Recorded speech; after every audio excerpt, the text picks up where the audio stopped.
नमस्कार, मैं हूँ मनविंदर। आप सभी राष्ट्रवादियों का एमबीएन नेटवर्क पे एक बार फिर से बहुत-बहुत स्वागत है। चीन और भारत के रिश्तों की बात करते हैं कि इसका सच क्या है? दशकों से हमारी सीमाओं पर चालें चलने वाला और ग्लोबली मंचों पर हमारे खिलाफ साजिश रचने वाला, हमेशा आंखें दिखाने वाला ड्रैगन, अचानक से इतना मेहरबान क्यों है? बीजिंग के great hall of the people से चली एक कूटनीतिक चाल ने न केवल भारत की तरफ दोस्ती का हाथ बढ़ाया है, बल्कि वाशिंगटन में भी खलबली मचा दी है। क्या ये चीन की कोई नई साजिश है या बदलती जो ग्लोबल राजनीति है उसका एक हम झलक देख रहे हैं? आगे बढ़ने से पहले चैनल को सब्सक्राइब कर लीजिए और वीडियो को जल्दी से लाइक कर लीजिए, क्योंकि आज हम इसी मुद्दे पे गहराई से चर्चा करेंगे। हमारे साथ जुड़ चुके हैं lieutenant general Dushyant Singh ji. General साहब, नमस्कार, बहुत स्वागत है आपका। नमस्कार मनविंदर जी, आपका और आपके ऑडियंस को बहुत बहुत धन्यवाद।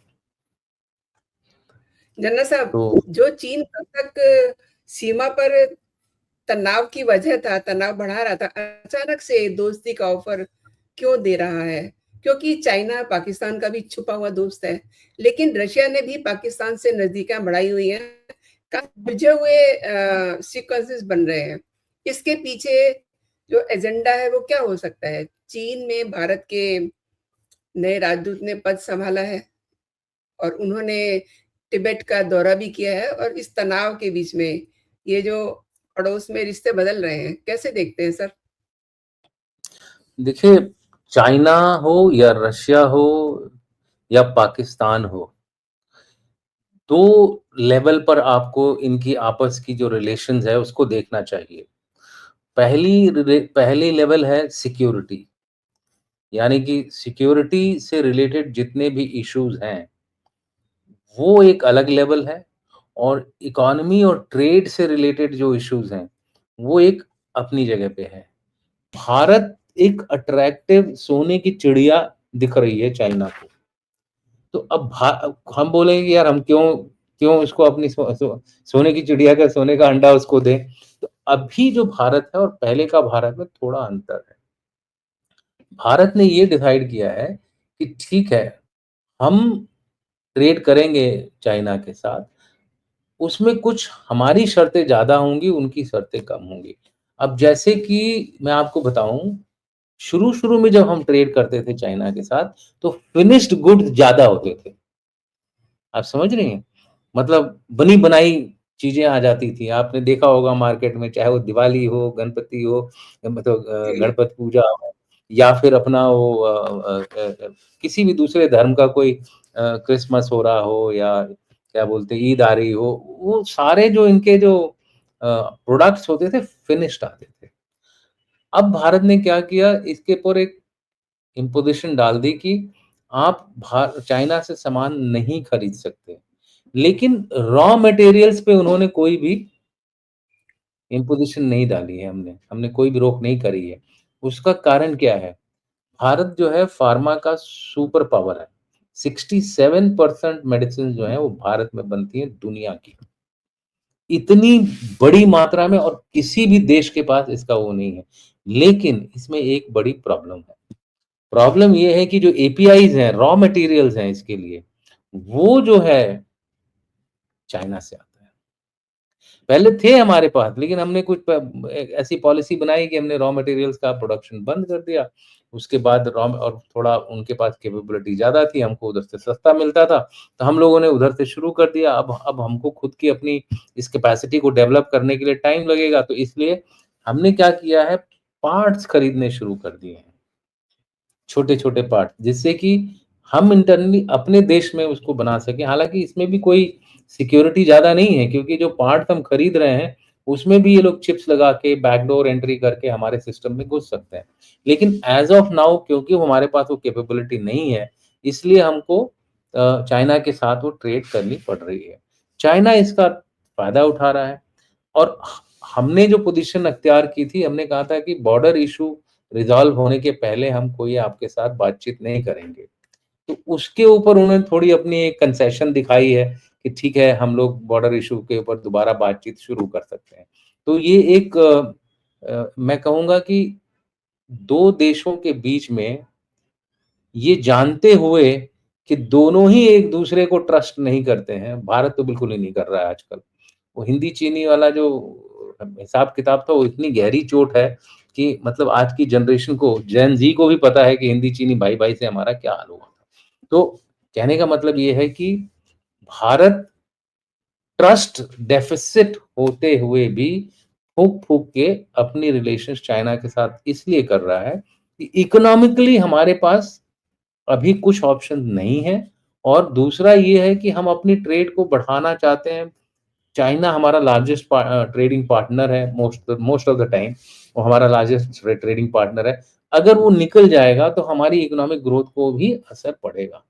तो ये एक प्रैक्टिकल डिसीजन ली गई है भारत द्वारा, और उसी उसी बेसिस पे हमने चाइना को भी बोला है कि भाई आप सिक्योरिटी इश्यूज को आप बैक बैक बर्नर में नहीं डाल सकते। ये नहीं कि पहले हम ये कर लेते हैं, सिक्योरिटी को बाद में देखेंगे।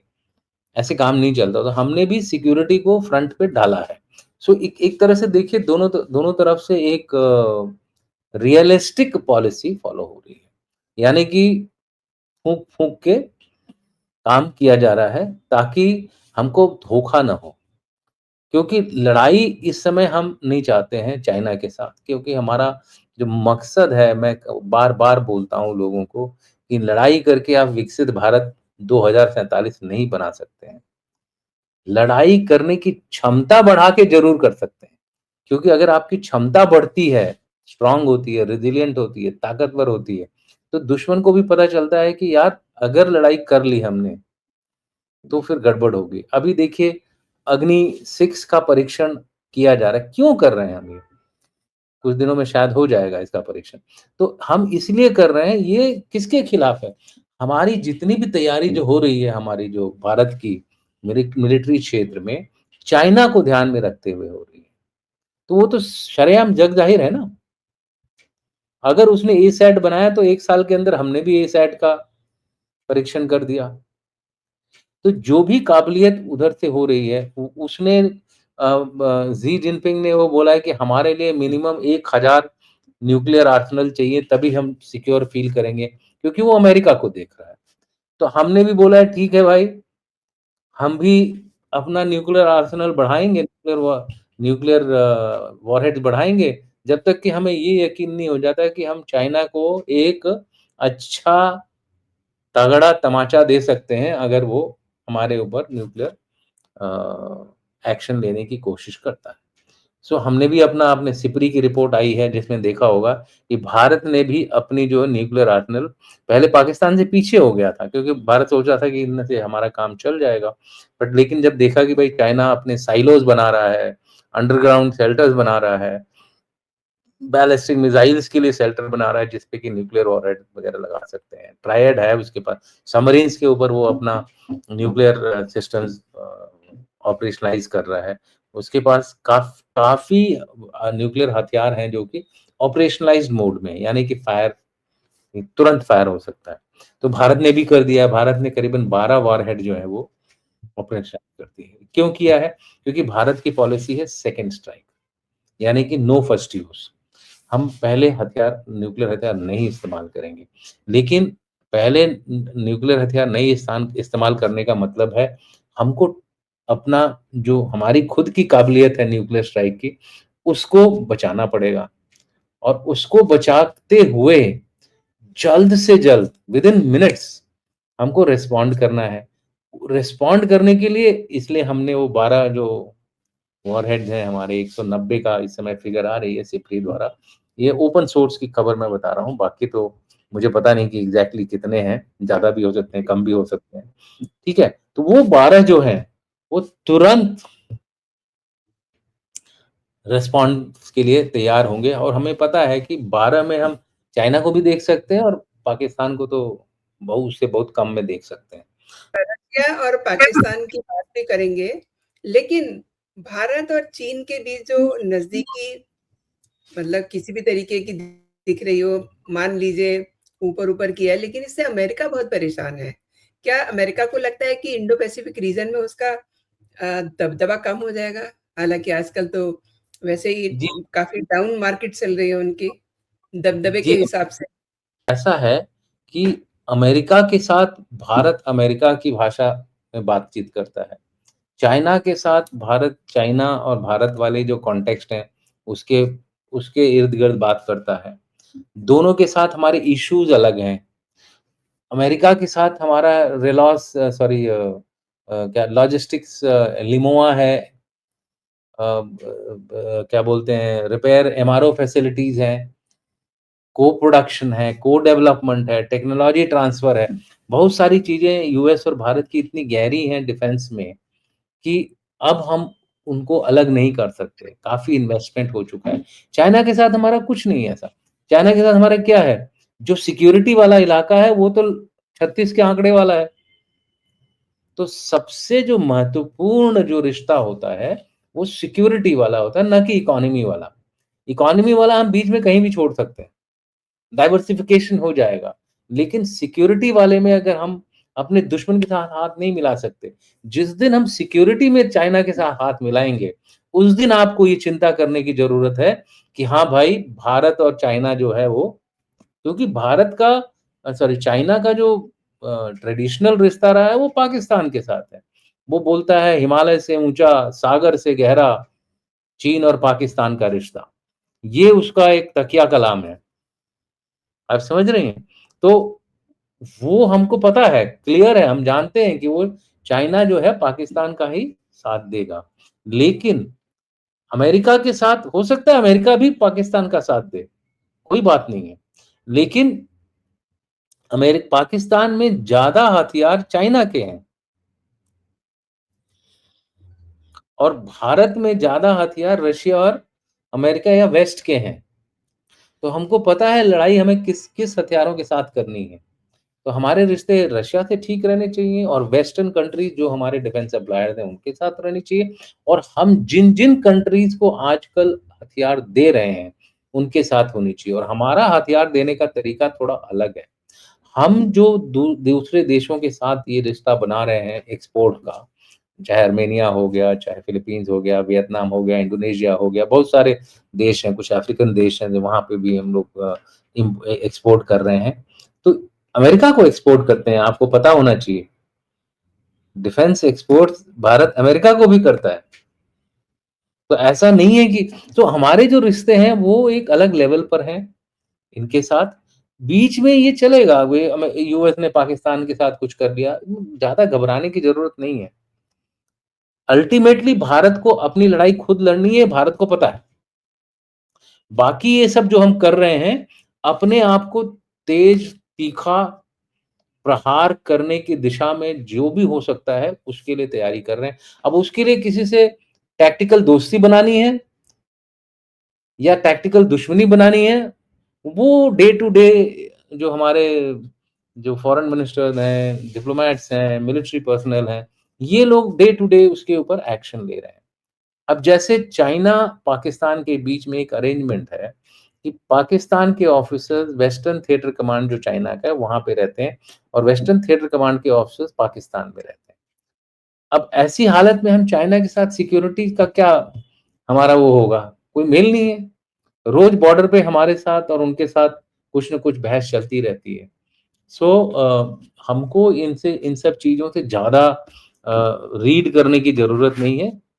भारत चाइना एक एस्टेब्लिश्ड दुश्मन देश हैं, जहां तक बाउंड्री इशू का सवाल है। जिस दिन बाउंड्री इशू रिजॉल्व हो गया, उस दिन की बात अलग से देखेंगे। और आपको पता है कि बाउंड्री इशू रिजॉल्व होना मुझे नहीं लगता कि अभी कुछ सालों या कुछ दशकों में होने वाला है। उसका रीजन यही है, दोनों देश चाहते हैं कि हम जो है सेंचुरी कंप्लीट होने तक अपने देश को एक विकसित भारत बनाएँ, विकसित विकसित बनाएँ। जो चाइना तो ऑलरेडी डेवलप्ड स्टेट के इसमें आता है, लेकिन उसमें बहुत सारी कमजोरियाँ हैं, बहुत सारी कमियाँ हैं, जो अभी दूर होनी बाकी हैं। तो इसलिए वो भी 2049 तक, हम 2047 तक, हम 2 साल पहले उनसे आज़ाद हुए थे, तो हमारा सेंचुरी जो है 47 में आ रही है। हमारे पास चैलेंज ज़्यादा है, उसके पास चैलेंज कम है कि वो काफ़ी दिनों से इसके ऊपर काम कर रहा है। तो that is the relation between India, China and बारीकी से जब देखेंगे, तब आपको पता चलेगा कि भारत का रुख कहाँ, किधर, कैसे है। आज तक भारत ने इज़राइल को कभी छोड़ा है? नहीं छोड़ा है। जितना डिस्पाइट पैलेस्टीन और ये बाकी मुद्दे हैं, वेस्ट एशिया है, भारत का रिश्ता इजराइल से 1947 से चला आ रहा है। एक एक ब्रदरली रिलेशन है। तो हम लोग आइडियोलॉजिकली अपना रिश्ता नहीं चुन रहे हैं कि भाई मुस्लिम मुस्लिम एक साथ हो गए, हिंदू है तो हिंदू नहीं। हम अपना रिश्ता चुन रहे हैं राष्ट्रहित के हिसाब से। जो हमारे राष्ट्रहित का फायदा करेगा हम उसके साथ दोस्ती रखेंगे। आइडियोलॉजिकली भी हम अपने आप को रखते हैं स्ट्रांग, की जैसे डेमोक्रेसी हो गई, वर्ल्ड इज वन फैमिली हो गई, इन सब चीजों की बातचीत हम करते हैं। लेकिन अगर ये इन सब चीजों की वजह से कोई हमारा फायदा उठा रहा है, वो जमाने लग गए। वो अगर आप सोचो कि हाँ भाई वर्ल्ड इज वन फैमिली, तो इसको आप you push India around, know that will not happen. हाँ, कुछ चीजें ऐसी हैं जहाँ की हम लीगली बाउंड है कि हम कुछ एक्शन नहीं ले सकते हैं। अब जैसे किसी 2-3 शिप्स हैं हमारी अमेरिका के द्वारा डैमेज हुई हैं straight of Hormuz, Oman waters में। जी, जी। तो उसमें हमारा डिप्लोमेटिक एक बड़ा क्लियर मैसेज दिया है हमने। अब प्रॉब्लम क्या है कि तीनों की तीनों जो शिप्स थी वो इंडिया शिप्स नहीं थी, वो फॉरेन फ्लैग वाली शिप्स थी। उसपे क्रू इंडियन था। इंडियन क्रूज को तकरीबन सभी को हमने बचवा लिया है। ओमान हमारा अच्छा दोस्त है। तो हम लोग कई जगहों पे डिप्लोमेटिकली ही रेस्पॉन्ड कर रहे हैं। लेकिन इसका मतलब ये नहीं है कि भारत हिचकेगा। अगर ये थोड़ा और इंटेंसिटी बढ़ेगी तो भारत भी अपने बेड़े वहां डिप्लॉय कर देगा। भारत की अमेरिका तैयारी अब अमेरिका और no America, it will deploy and it and general साहब, रशिया और पाकिस्तान के बीच में भी काफ़ी सारी नज़दीकियाँ बढ़ रही हैं इन दिनों। पुतिन देखिए, के दौरे के बाद अगर बहुत सारी चीज़ें खुल के सामने आ रही हैं।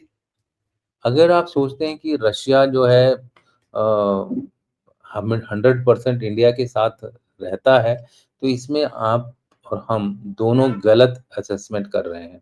रशिया भी अपना हित देख रहा है, उसको भी अपने जो ऑयल वगैरह हैं उनको एक्सपोर्ट करना है। हालांकि सी के रूट से आसानी से होता है, लेकिन रशिया और पाकिस्तान के बीच में एक पाइपलाइन बन सकती है अगर अफगानिस्तान का बीच में मैटर, वो इसलिए वो अफगानिस्तान के साथ भी अच्छे रिश्ते रखना चाहता है। पहले तो ये बना था कि वही वो क्या था, ताजिकिस्तान, अफगानिस्तान, पाकिस्तान, इंडिया, ये टाइपई पाइपलाइन बनने का प्लान था। लेकिन भारत ने इसको मना कर दिया क्योंकि भारत को पता है कि दो ऐसे देश हैं जिसमें वॉलेटिलिटी बहुत ज़्यादा है, पाकिस्तान है और अफगानिस्तान है। तो इसलिए इस पाइपलाइन के ऊपर उतनी बातचीत नहीं, लेकिन रशिया रिस्क लेता है, रशिया रिस्क ले लेता है। तो हो सकता है रशिया कुछ ऐसा प्लान बनाए, तो हमें उससे आश्चर्यचकित नहीं होना चाहिए। रशिया की अपनी खुद की मजबूरियां हैं, उसकी ट्रेड पूरी की पूरी एनर्जी पे डिपेंड करती है। अगर उसकी एनर्जी के ऊपर सैंक्शन लग गए तो उसको अपना तेल किसी न किसी रास्ते से तो निकालना है। तो वो पाइपलाइंस के थ्रू ही कोशिश करेगा कि जो लैंडलॉक्ड कंट्रीज हैं उनको ये सप्लाई कर सके। तो इसलिए रशिया ने पहले देखिए टैंकर्स भी भेजे थे ऑयल के पाकिस्तान के पास, 3 टैंकर भेजे थे उन्होंने शुरू में। जी। और ये सिंदूर में देखिए उन्होंने कोई स्टेटमेंट नहीं दी पाकिस्तान के खिलाफ, चुप रहे थे वो। खाली ये बोला था कि जल्दी से रिजॉल्व होना चाहिए। तो ये टिट फॉर टैट है। भारत ने भी रशिया को कोई ऐसा खुला सपोर्ट नहीं दिया। भारत ने बोला था क्या, ये लड़ाई जल्दी शांत होनी चाहिए, लड़ाई का युग नहीं है। देखिए आप जिस तरह से नेगोशिएट कर रही हैं, आप क्या समझते हैं कि बाकी पुतिन जैसे लोग बुद्धू हैं? वो लोग भी अपनी इंटरनेशनल पॉलिटिक्स चला रहे हैं। तो I think we should not get worried too much. इस इधर भी वही हाल है। डिफेंस कोऑपरेशन जो है रशिया और इंडिया का काफी गहरा है। तो पुतिन की जो स्टेटमेंट्स ओवरऑल आती हैं वो नॉर्मली इंडिया के फेवर में होती हैं नॉर्मली। बट वो इसका ये मतलब नहीं कि वो दूसरी जगह नहीं ट्राई करेगा। आफ्टर ऑल एससीओ में पाकिस्तान है, शंघाई कोऑपरेशन ऑर्गेनाइजेशन में पाकिस्तान एक मेंबर स्टेट है, ब्रिक्स में एक ऑब्जर्वर स्टेट है। सो वो कोशिश कर रहा है कि वो भी चाहता है कि पाकिस्तान ब्रिक्स में आए। क्यों? क्योंकि फिर उसकी ट्रेड उसके साथ उतनी आसानी से ओपनली होगी। लेकिन भारत उसको आने नहीं देगा क्योंकि ब्रिक्स में मेंबरशिप के लिए पांचों देशों का जो हैं, समझ लीजिए जो जो फाउंडर जी, जी। हैं, उनकी हाँ ज़रूरी है और भारत पाकिस्तान को तो कभी हाँ नहीं करने करेगा। इसलिए अब रशिया को ये चोरी-छुपे वाला चाल चलनी पड़ती है और रशिया एंड अपने सर अपने एक जो मेरा सवाल रह गया था हुँ, भारत के जो नए राजदूत हैं चीन में, हुँ, उन्होंने हुँ, प्रोफ़ाइल सँभालते ही तिब्बत का दौरा किया। तो ये हुँ। अ, इसको क्या समझा जाए? ये तिब्बत पे कुछ टेंशन दिखाई दे रही है? भारत भारत के राजदूत हैं, उनको पूरा हक है चाइना के अंदर कहीं भी जाकर के अपनी जानकारी हासिल करने का, अपने आप को एजुकेट करने का चाइना के बारे में। तो वो तिब्बत में गए हैं, अब वो तिब्बत में गए हैं, चाइना में नहीं गए हैं, टेक्निकली देखा जाए।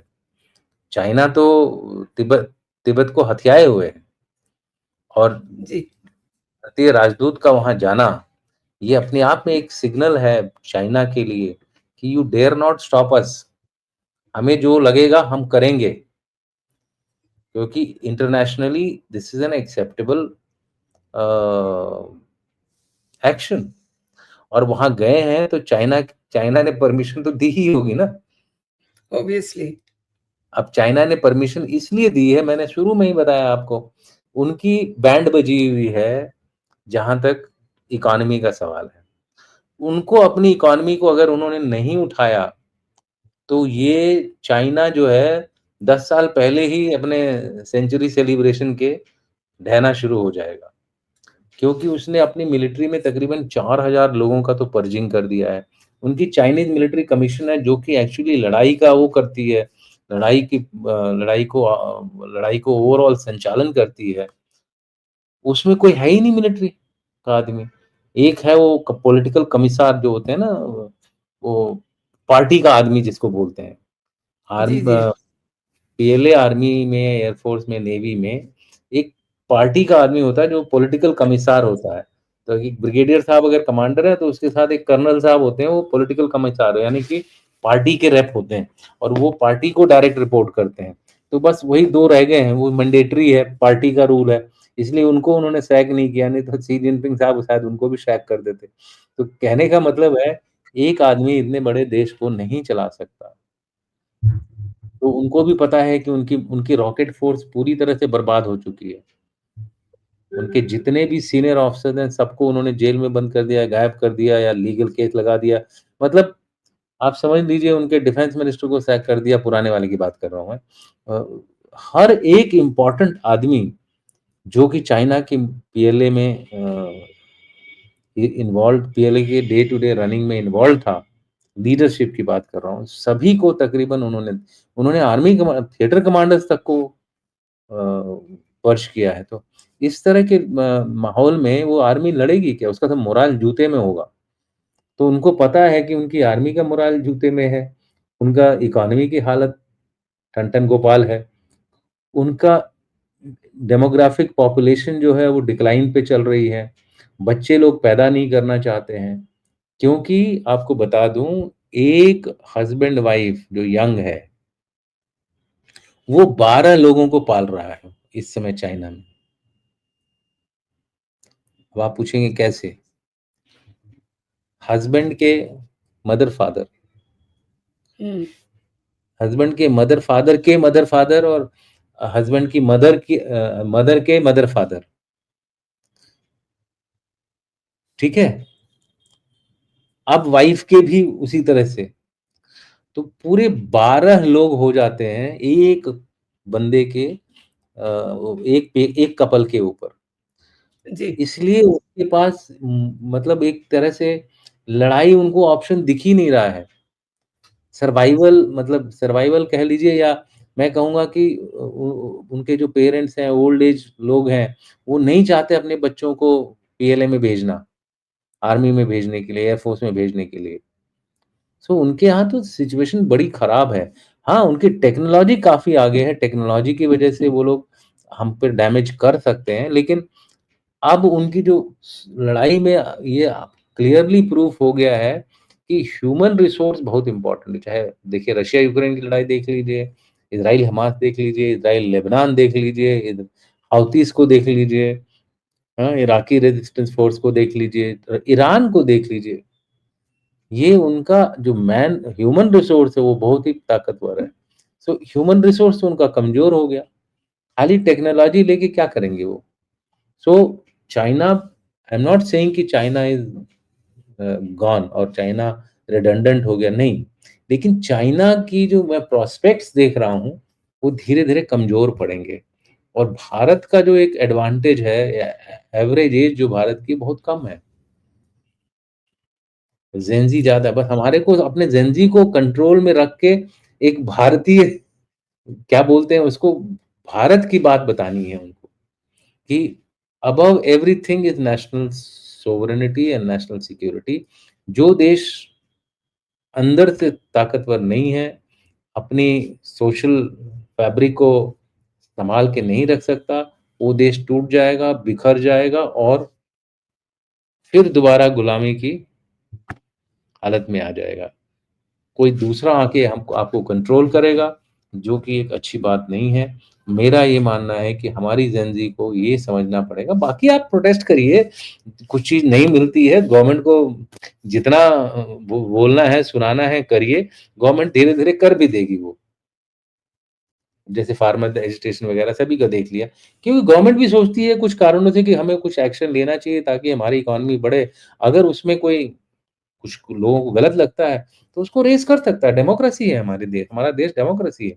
इस डेमोक्रेसी को बचा के रखना है और उसके लिए मेरा ये मानना है कि जो इस समय जो सबसे बढ़िया चीज़ जो हो रही है, वो ये है कि नेशनल सिक्योरिटी की और इकोनॉमिक वेलफेयर दोनों की जो है, एक बहुत बड़ा बैलेंस करंट गवर्नमेंट ने पिछले 10-12 साल से बना के रखा हुआ है एंड इसको और चांस देना पड़ेगा जब तक कि इस देश पूरा विकसित डेवलप्ड कंट्री की तरफ रोड पे ना आ जाए। उसके बाद आगे देखेंगे। बहुत बड़ी बात की है जनरल साहब। भारत आज उस स्थिति में है कि वो अपनी शर्तें खुद तय करता है और जो हमारे चाइना में गए हुए हैं राजदूत, वो भी उनका तिब्बत पे दौरा करना ये बताता है कि भारत अपनी शर्तों पर, अपने नियमों के अनुसार चलेगा। जनरल साहब, आपने बिल्कुल। मेरे शो के लिए समय निकाला, मेरे लिए समय निकाला और मेरे दर्शकों को आपने तमाम मुद्दों पे जानकारी दी। बहुत-बहुत धन्यवाद आपका। जय हिंद, जय भारत। जय हिंद, जय भारत।